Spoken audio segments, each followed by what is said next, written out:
Para pemirsa yang budiman, salam sejahtera bagi Anda semuanya. Senang sekali saya bisa menjumpai Anda kembali dalam kanal Bambang Suwarno Ministry. Pada video saya sebelumnya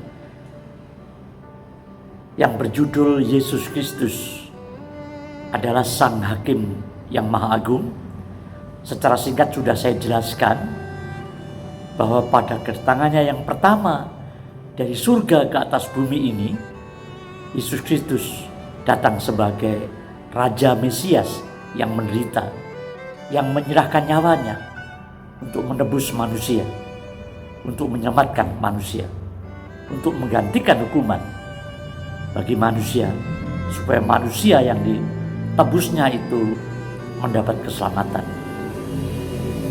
Itu pada kedatangan yang pertama. Tapi pada kedatangannya yang kedua, pada akhir zaman, dia akan datang yang kedua kalinya. Dia akan datang sebagai raja di atas segala raja dan sekaligus sebagai hakim yang maha agung. Sebagai hakim yang maha agung atau hakim di atas segala hakim, dialah satu-satunya pribadi yang akan menentukan nasib semua pihak, semua manusia. Nasib kekal, nasib final. Mereka semua. Dialah yang akan menentukannya. Karena dia yang akan menghakimi. Karena itu semua orang harus berurusan dan berhadapan dengan dia sebagai terdakwa dan sebagai hakim yang akan menghakiminya. Dalam peradilan di bumi manapun juga, hakim itu keputusannya terhadap terdakwa atau keputusan hakim yang akan dijatuhkan terhadap terdakwa, vonis hakim, itu biasanya hanya ada dua saja, yaitu menghukum terdakwa atau membebaskan. Demikian juga pada penghakiman Sang Hakim yang Maha Agung, Kristus Yesus itu. Dia juga akan menghukum pihak-pihak yang harus dihukumnya, tapi juga berkuasa membebaskan siapapun yang layak menerima pembebasan dari hukuman itu. Itu kesamaannya, itu kemiripannya. Peradilan dunia khususnya di Indonesia dengan penghakiman Kristus, saudara. Tapi sesungguhnya ada perbedaan yang sangat signifikan. Kesamaannya atau kemiripannya, menghukum atau membebaskan, tapi perbedaannya sangat signifikan. Yaitu kalau keputusan atau vonis hakim di bumi ini, di peradilan dunia ini, khususnya di Indonesia, itu masih bisa berubah. Hukuman yang dijatuhkan itu bisa berkurang atau tetap atau bertambah. Karena ada upaya banding, upaya hukum kasasi, dan PK atau peninjauan kembali. Tapi dalam pengadilan Kristus, upaya-upaya hukum semacam itu tidak berlaku di sana. Pengadilan Kristus, keputusannya itu bersifat final, artinya tidak akan berubah lagi. Sekali diputuskan, segera akan dieksekusi. Final, tidak bisa diganggu-gugat lagi dan tidak bisa berkurang atau tetap atau bertambah. Putusannya final. Jadi sekali diputuskan, itu yang akan dilaksanakan hukuman atas keputusan itu. Selain itu, saudara, selain keputusannya bersifat final, vonisnya juga bersifat kekal.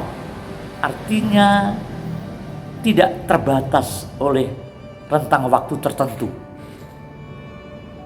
Kalau di dunia ini, di Indonesia khususnya, ada jangka waktu tertentu sebagai hukuman dari sang hakim terhadap terdakwa yang terbukti bersalah. Tetapi keputusan penghakiman Kristus itu bersifat final dan kekal. Kekal artinya untuk selama-lamanya. Penghukumannya penghukuman yang kekal, tetapi pembebasannya itu juga bersifat kekal. Pembebasannya kekal. Penghukumannya kekal. Pembebasannya juga kekal. Pertanyaannya, siapa pihak-pihak yang akan dihukum kekal oleh Tuhan Yesus sebagai hakim yang maha agung? Atau siapa pula yang akan dibebaskan dari segala macam hukuman karena memang layak menerima pembebasan itu? Dalam video saya kali ini, saya akan mencoba menjawabnya, tetapi secara garis besar saja.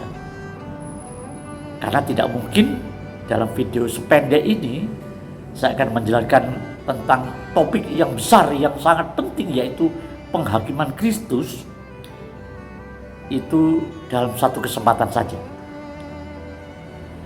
Jadi saya akan menyampaikan dalam video ini siapa saja yang akan dihukum kekal dan siapa saja yang akan dibebaskan secara garis besarnya saja.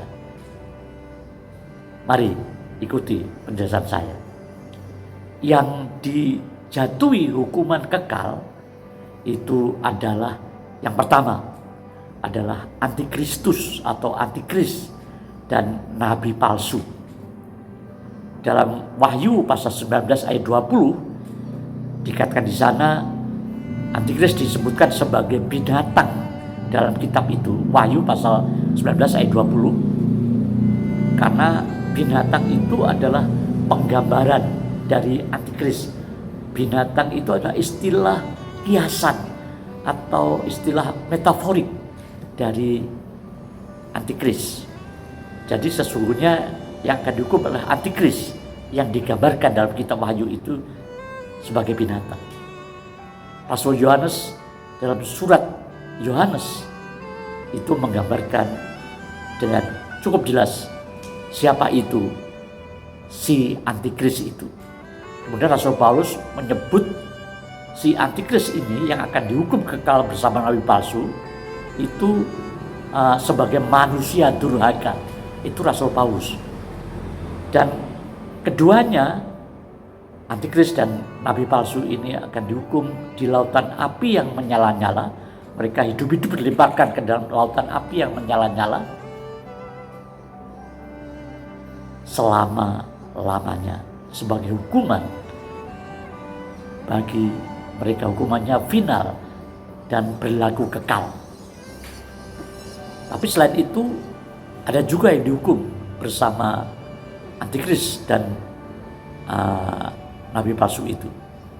Saudara, saya beri bocoran bahwa pada kesempatan yang lain saya akan bikin video khusus untuk menjelaskan siapa si antikris dan nabi palsu itu. Karena masih banyak sahabat Kristen yang belum begitu memahami ini. Sudah sering membacanya mungkin, tapi apakah artinya, siapa dia, kapan munculnya, nanti lain waktu saya akan membuat video yang pendek. Doakan saja. Nah, sekarang lanjut bahwa selain antikris nanti ada iblis, saudara, yang dihukum. Di tempat si antikris dan nabi palsu itu dihukum di lautan api yang menyala-nyala, di Gehenna atau di neraka, iblis pun dihukum, dilemparkan ke sana. Itu bisa Anda lihat di Wahyu pasal 20 ayat 10. Tadi antikris dan nabi palsu Wahyu 19 ayat 20. Sekarang iblis Wahyu pasal 20 ayat 10. Iblis akan dilebarkan di lautan api yang menyala, di tempat di mana antikris dan nabi palsu juga dihukum. Jadi mereka bersama-sama dihukum. Mereka disiksa siang malam sampai selama-lamanya, kata firman Tuhan. Ya. Tapi iblis tidak sendirian. Karena ternyata yang di lautan api yang dihukum itu bukannya iblis bersama antikris dan nabi palsu. Tapi iblis juga akan disertai oleh para malaikatnya atau malaikat-malaikat yang ikut memberontak terhadap Allah. Jadi iblis itu punya pengikut-pengikutlah malaikat yang berdosa, yang melawan Allah, yang berontak. Ngikut iblis ketimbang ikut Tuhan, saudara. Mereka lah akan dihukum. Itu bisa dilihat dari kitab Injil Matius pasal 25 ayat 41. Injil Matius pasal 25 ayat 41, Tuhan Yesus ketika masih di bumi sudah menyatakan bahwa lautan api itu memang disediakan untuk iblis dan malaikatnya. Jadi iblis dan pengikutnya akan dilemparkan juga ke lautan api yang menyala di Gehenna, di neraka bersama antikris dan nabi palsu. Kemudian bukan hanya mereka saja, saudara, masih ada banyak yang lain yang juga akan dihukum kekal di Gehenna, di neraka, di lautan api yang menyala-nyala.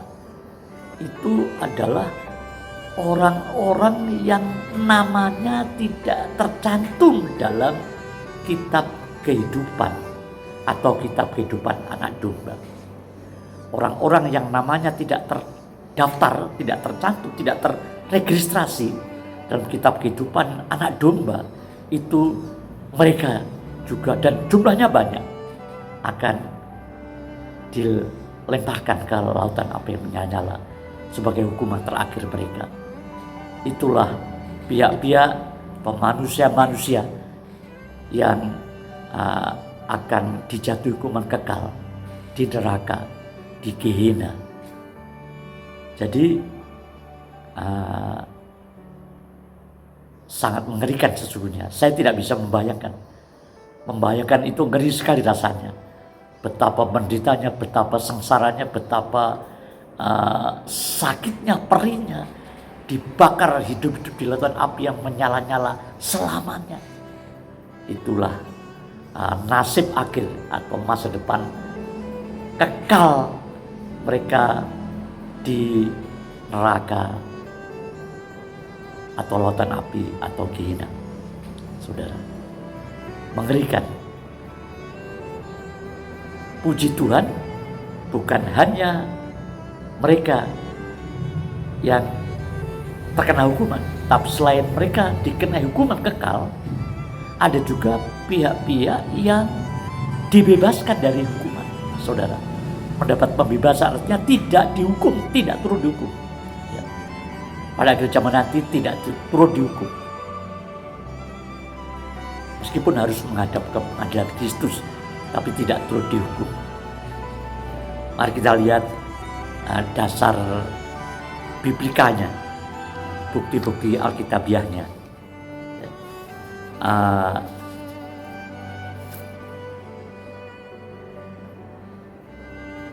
Yohanes pasal 3 ayat 16, karena begitu besar kasih Allah akan dunia ini, sehingga ia telah mengaruniakan anaknya yang tunggal, supaya setiap orang yang percaya kepadanya tidak binasa, melainkan beroleh hidup yang kekal.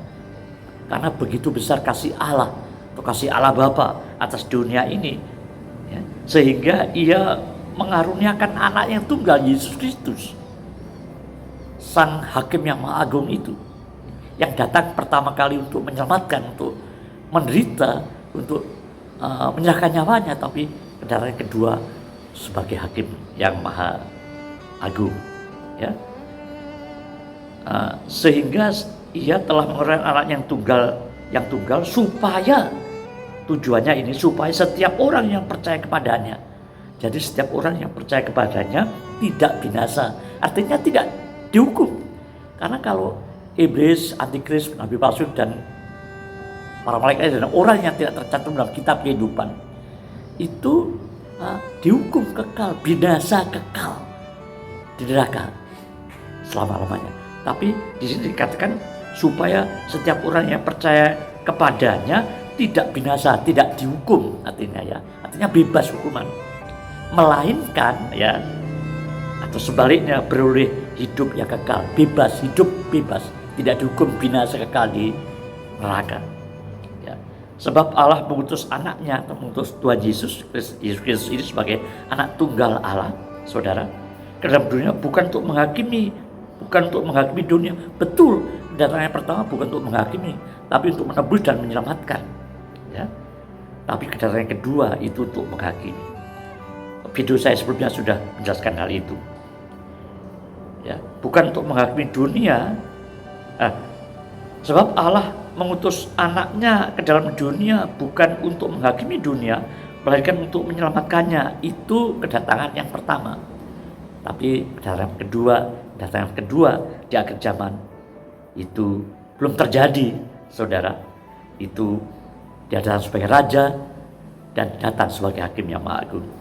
Terus ayat 18 Yohanes pasal 3 dari 16, 17 sekarang 18. Barang siapa percaya kepadanya, kepada anak tunggal Allah atau Yesus Kristus atau Sang Hakim yang agung itu, barang siapa percaya kepadanya, ia tidak akan dihukum. Makanya tidak akan binasa, melainkan hidup kekal, tidak dihukum, tapi malah diberi anugerah hidup kekal di surga. Kalau dihukum binasa kekal di neraka, tapi hidup kekal di surga. Barang siapa percaya kepadanya, ia tidak dihukum.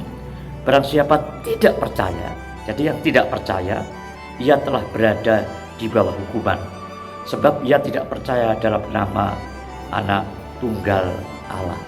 Gak percaya Yesus itu yang dihukum.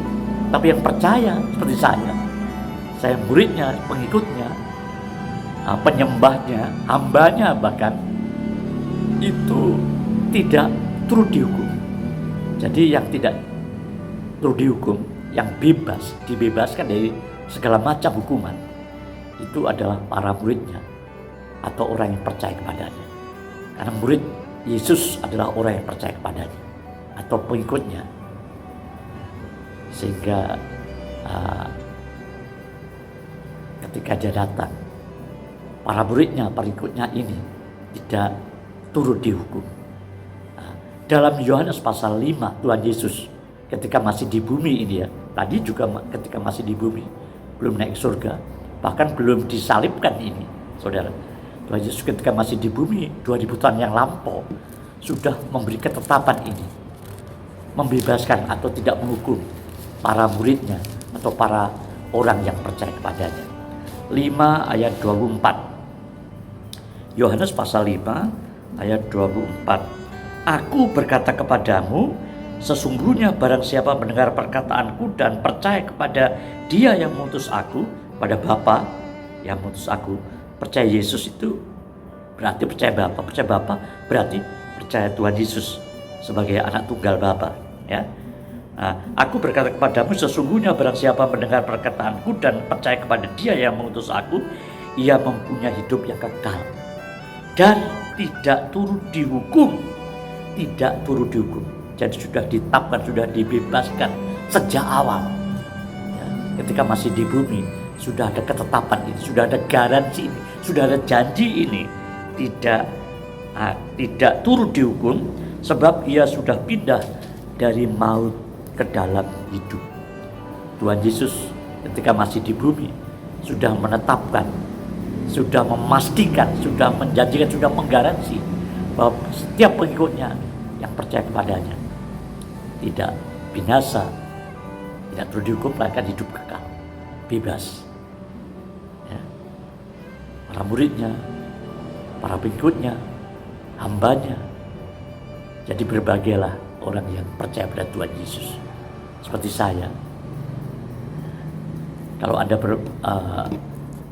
sudah percaya, Anda termasuk orang yang berbahagia. Terus bukan hanya ini, saudara. Rasul Paulus itu juga mengaminkan ketetapan dari Tuhan Yesus itu. Ya. Dalam Roma pasal 8 ayat 1, Rasul Paulus berkata, demikianlah sekarang. 2000 tahun yang lampau dia mengatakan ini atas ilham Roh Allah. Demikianlah sekarang tidak ada penghukuman bagi mereka yang ada di dalam Kristus Yesus. Tidak ada penghukuman bagi mereka yang ada dalam Kristus Yesus. Yang ada dalam Kristus Yesus adalah pengikutnya, adalah muridnya, adalah orang-orang yang percaya kepadanya, para penyembahnya, para orang yang menerima dan percaya dia sebagai juru selamat, penebus dosa, sebagai guru agung, sebagai hakim yang agung, sebagai pencipta semesta. Siapapun yang percaya kepada Tuhan Yesus tidak terus dihukum, tidak binasa, tidak dihukum binasa kekal di neraka bersama iblis, antikristus dan yang lain-lainnya tadi. Tapi siapapun yang percaya pada Tuhan Yesus, dia mendapat pembebasan karena tidak terus dihukum, jadi artinya bebas dari hukuman, saudara. Jadi berbahagialah orang yang sudah percaya pada Tuhan Yesus. Karena itu kalau kita ingin hidup bebas dari hukuman kekal, bahkan ingin menikmati hidup yang kekal, terima Yesus, percaya kepadanya, sembah dia, taati dia, ikuti dia, muliakan dia, layani dia selama-lamanya. Berbahagialah orang yang percaya pada Tuhan Yesus, karena tidak binasa, melainkan beroleh hidup yang kekal. Itulah ragam besar pihak-pihak yang akan dihukum kekal maupun yang akan dibebaskan, tidak terus dihukum, yaitu para orang yang percaya kepadanya. Tetapi kenapa? Ya, kalau kita sudah dibebaskan yang percaya, maksud saya hamba Kristus ini, ya, kita kan nggak diancam hukuman, kita kan sudah bebas, orang-orang bebas. Ya. Sudah tidak terus dihukum, sudah ditetapkan sebagai orang yang tidak akan dihukum oleh Sang Hakim Agung itu ketika dia masih ada di bumi. Tapi kenapa Rasul Paulus kok mengingatkan kepada jemaat Kristen, kepada pengikut Yesus, kepada jemaat khususnya dalam suratnya kepada Roma, surat jemaat Roma dan jemaat Korintus, artinya kepada jemaat kita semuanya, jemaat Kristus yang ada di seluruh dunia ini. Artinya termasuk di situ ada peringatan yang berbunyi demikian, saudara. Sebab kita semua, jemaat semua, orang yang percaya pada Yesus, termasuk Rasul Paulus. Kita yang ngomong Rasul Paulus atas ilham Roh Kudus. Sebab kita semuanya akan menghadap tahta pengadilan Kristus. Saudara, ngapain? Untuk apa kita menghadap tahta pengadilan Kristus, saudara? Orang kita sudah dibebaskan, ya. Untuk apa? Ternyata itu sangat penting, saudara. Tapi saya akan menjawabnya. Ngapain kita harus menghadap tahta pengadilan Kristus? Yang oleh Rasul Paulus harus menghadap. Kata-kata harus itu artinya tidak bisa tidak. Justru kalau kita tidak menghadap, kita rugi sendiri. Tapi ruginya apa? Mengapa kita harus kesana? Urgensinya apa? Ya. Kepentingannya apa? Ya. Pertanyaan ini akan saya jawab dalam video saya berikutnya. Tapi dalam video ini yang ingin saya tegaskan bahwa barang siapa percaya pada Tuhan Yesus, itu adalah orang-orang yang berbahagia karena bebas hukuman, tidak binasa kekal, melainkan beroleh hidup yang kekal. Karena itu judul video saya, saudara, penghakiman Kristus, puncak kebahagiaan atau puncak kengerian. bagi orang yang percaya kepada Tuhan Yesus yang telah menjadi muridnya, yang menjadi pengikutnya seperti saya, jadi hambanya juga ini, penghakiman Kristus nanti di akhir zaman itu adalah puncak kebahagiaan, puncak sukacita yang besar, penuh dengan sorak-sorai kemenangan, karena kita tidak dihukum, kita bebas, saudara. Tetapi bagi iblis, antikris, nabi palsu, dan orang-orang yang namanya tidak tercantum dalam kitab kehidupan anak domba, merekalah penghakiman Kristus adalah momen yang paling menakutkan dan paling mengerikan. Tapi bagi orang yang percaya padanya, penghakiman Kristus nanti tidak perlu ditakuti. Kita bahkan menghadap ke sana dengan penuh sukacita, dengan penuh optimisme, dengan penuh rasa syukur, karena kita adalah orang-orang yang bebas. Dan untuk apa menghadap penghakiman Kristus?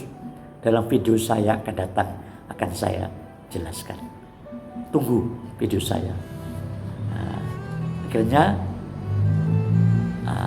sebelum pamit saya ingin ingatkan, saya mohon Anda berkenan untuk yang belum, khususnya yang belum subscribe pada channel ini, silakan Anda subscribe dan boleh klik tombol like dan share. Boleh juga berkomentar supaya kanal Bambang Suwarno Ministry ini bisa menjadi berkat yang lebih besar kepada para pemirsa yang lainnya. Sekian, terima kasih perhatian saudara.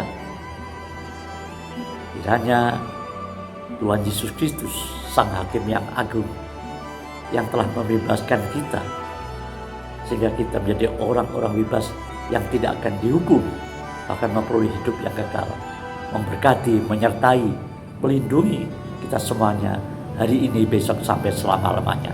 Amin.